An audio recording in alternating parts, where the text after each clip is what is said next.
Hi, everyone. We are back again and we are ready to get started. So let's do that.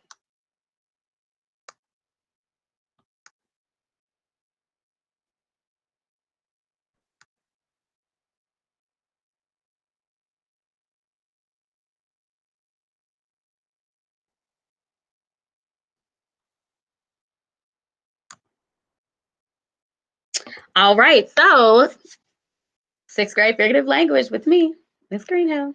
All right. So, we're on day 3. Our learning target, our learning goal that we always want to have in mind. Today, I will identify and analyze the construction and impact of personification. So, today's lesson is going to be short and sweet because we're only talking about one type of figurative language. So, let's review what we talked about days 1 and 2. We talked about similes, which is a figure of speech that compares two unlike things using like or as.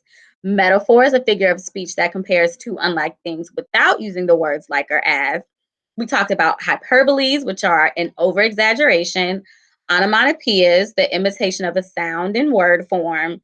And then an idiom, an expression that means something different from the literal meaning of the words. All right, so today we're going to talk about personification. Personification is giving human-like qualities and abilities to non-human things. So when you're trying to identify personification, you want to ask yourself, can that really happen? And what is the author trying to say? So some examples of personification: the china plates danced on the shelves during the earthquake. So when you think about china, they're really nice plates, okay? So plates, as we know, they don't have arms and feet and legs and hands. They can't, do the woe, milli wop. They can't do those things, right? So, but it says that they dance. What does that mean? It means they moved a lot around on the shelves during an earthquake.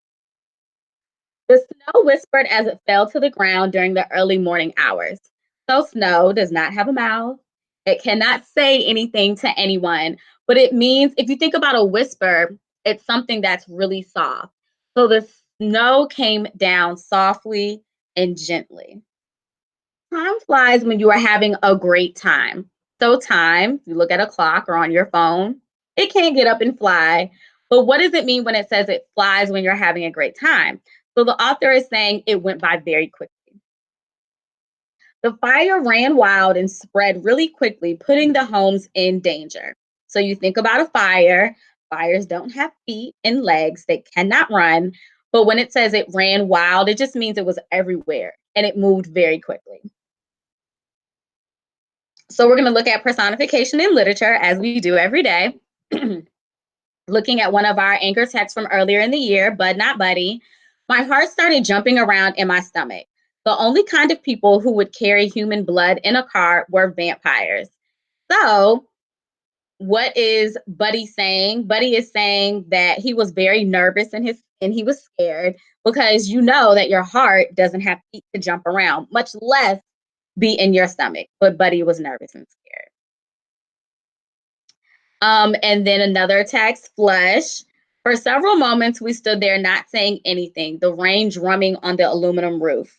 So you think about rain on a roof, you know that rain can't go buy drums and start playing them.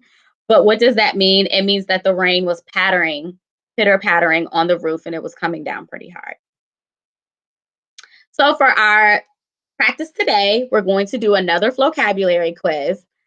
But it's going to be the read and respond, which is only 5 questions. So you're going to log on to Clever as you normally do.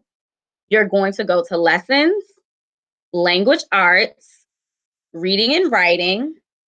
You're going to go to the 10th row and click on personification.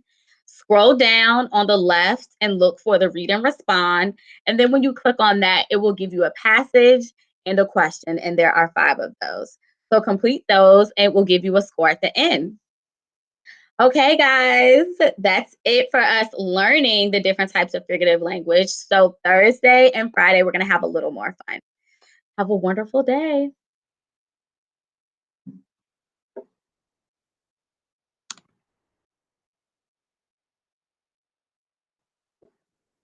See ya.